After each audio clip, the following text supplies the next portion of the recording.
या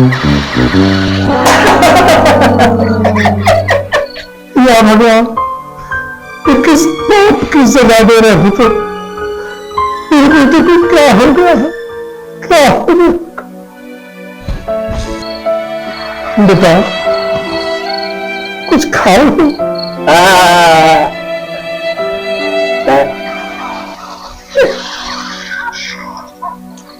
लीजिए दवाई खा लीजिए, आपका टाइम हो गया है।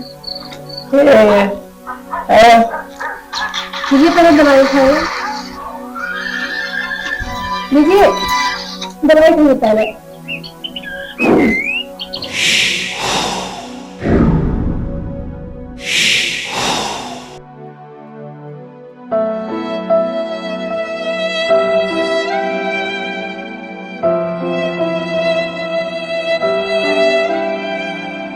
बहू, हम लोग कितने दोनों लोग बदनसीब हैं। इतना हंसता खेलता चेहरा, मेरी बेटी की क्या हालत हो गई? क्या हालत हो गई? नहीं पापा, ऐसी कोई बात नहीं है। जो हो रहा है अच्छा ही हो रहा है और आगे भी अच्छा होगा। हाँ बहू, तुम ठीक कह रही हो, लेकिन हम इंसान हैं, हमारे लिए सब्र की सीमा है। ये भय खोता जा रहा है। जिसका बेटा इस परिस्थिति से गुजर रहा हो, वो बाप कैसे भय नहीं खो देगा? कैसे भय नहीं खो देगा? कोई बात नहीं है पापा, भगवान जो करेंगे अच्छा ही करेंगे और आगे भी अच्छा होगा। तुम ठीक कर रहे हो बहू, सही कर रहे हो।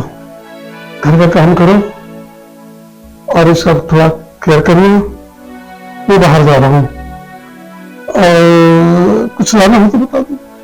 नहीं पापा, कुछ लाना नहीं है, लेकिन थोड़ा फल लेते आइएगा, उनको खिलाने के लिए। ठीक है, ठीक है, मैं लेता हूँ।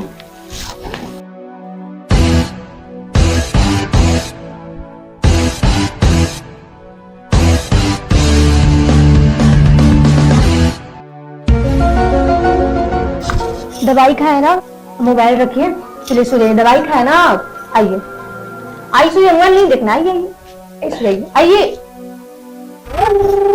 आराम से।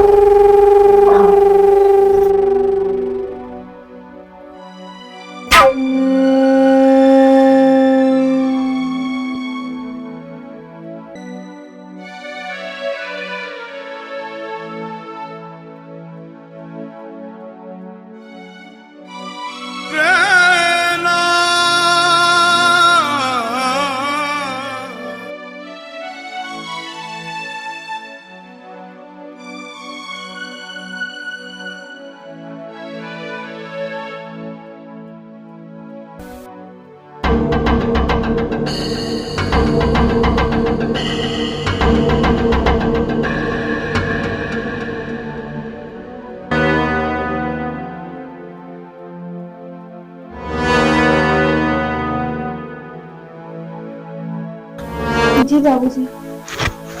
हाँ बहू, ये फल लाया हूँ और इसे शाम को खिला देना। हाँ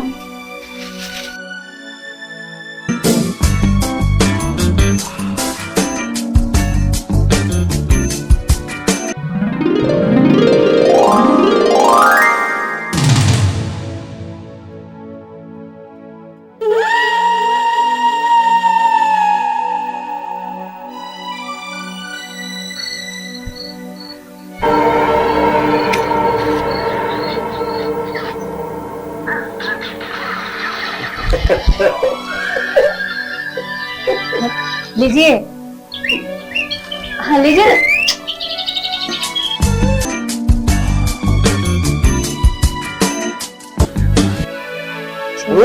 छोड़िए मोबाइल, दिखाइए।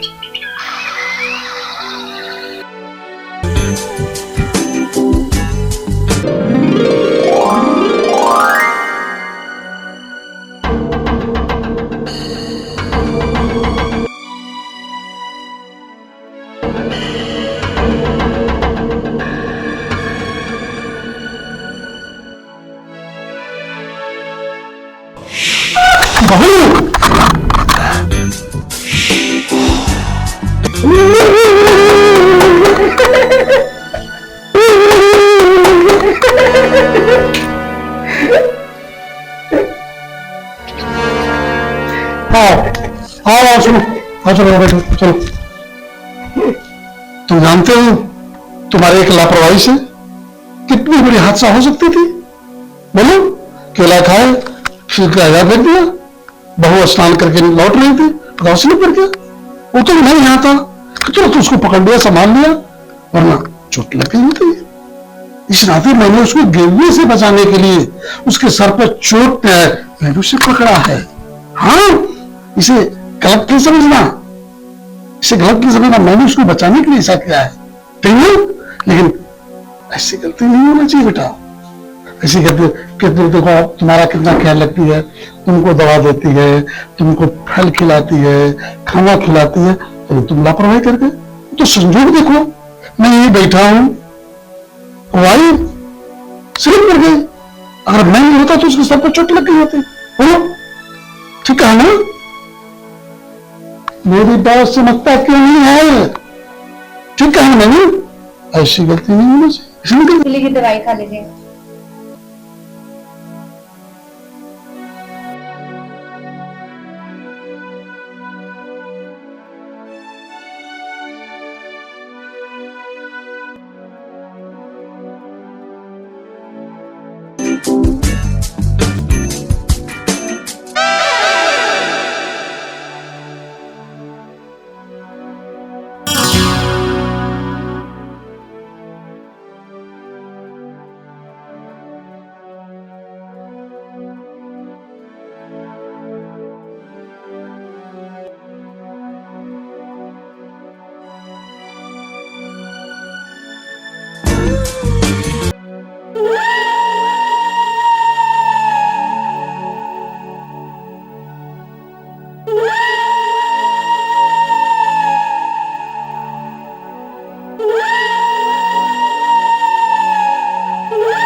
बहू,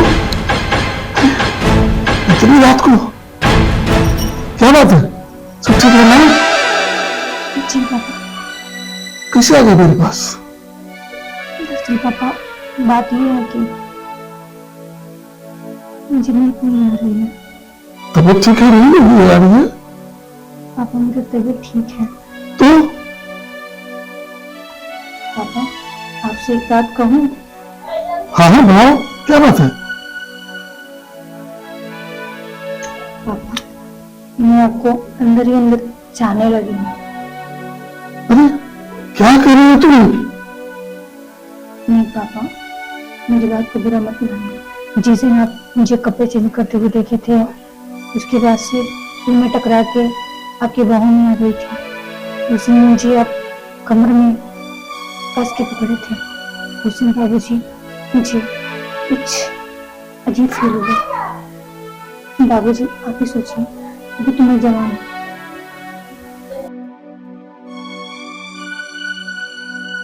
पापा, आप सोचिए ना, वैसे भी मैं जवान हूँ ना अभी।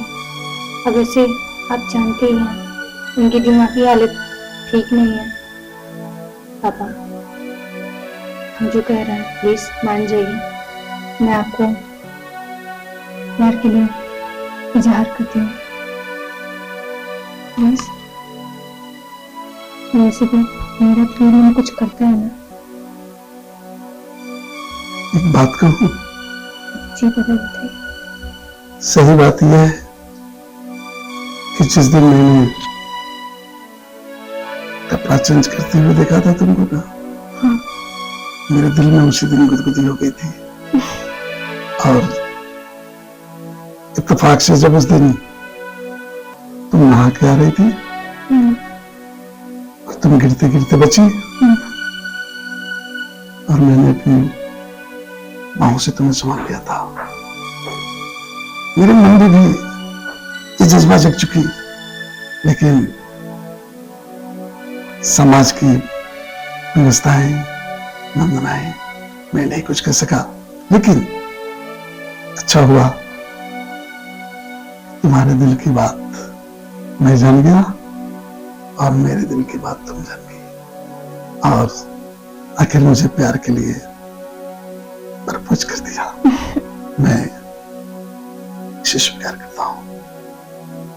मैं भी तो यही चाहती हूँ कि हम ऐसे प्यार करें। कौन कहता है, कौन कहता है कि बुढ़े इश्क का सिलसिला नहीं होता? आम तब तक मीठा नहीं होता जब तक वो पिला नहीं होता। लेकिन ये बात घर के चार दीवारी के बाहर नहीं जाना चाहिए। पापा, आप टेंशन बिल्कुल मत लीजिए, हमारे और आपके बीच कोई तीसरा नहीं जानेगा। क्योंकि बहू, दुनिया में रस्म रिवाजों का सख्त पहरा है। न जाने किन किन उम्मीदों पर यह दिल ठहरा है। तुम्हारे आंखों से छलकते गम की कसम, दिल और दर्द का रिश्ता जोड़ा गया है। बिना बहुत सही आता है आपको। आखिर रोमांटिक बनाया कुछ नहीं। जहां इतनी सुंदर बहू हो और सुंदर बहू मुझे प्रपोज कर रही हो, तो दिल आखिर जमा तो हो ही जाएगा। हम लोग अब रोज मिलेंगे और जी भर के, और मैं वादा करता हूं कि तुमको हर तरह से मैं संतुष्ट कर दूंगा। ये भी तो मैं भी चाहती हूँ, क्योंकि उस चीज की मुझे भी जरूरत है। सच कह रही हो? उस चीज की मुझे भी जरूरत है, इसलिए मैं आपसे कह रही हूँ। ठीक है, हम मिलते रहेंगे।